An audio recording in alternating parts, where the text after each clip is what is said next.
நமக்கு வறுமையோ கஷ்டமோ வந்துருச்சு அப்படின்னா இது அல்லாஹ் கிட்ட இருந்து வந்த சோதனை அப்படின்னு சொல்லிட்டு நம்மள பல பேர் நினைக்கிறதே கிடையாது.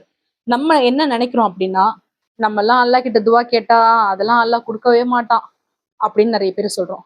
இன்னும் நிறைய பேர் என்ன சொல்றாங்கன்னா, நம்மள அல்லாஹ் தண்டிச்சிட்டான்ப்பா, நமக்கு ஏதோ முசிபத்து பிடிச்சிருச்சு, நமக்கு ஏதோ தரித்திரம் பிடிச்சிருச்சு, நமக்கு அதனால பர்க்கத்தும் இல்லை, ரொம்ப கஷ்டப்படுறோம், ரொம்ப வறுமையில இருக்கிறோம் அப்படின்னு சொல்லிட்டு நம்மளையே நிறைய பேர் நினைச்சிட்டு இருக்கோம்.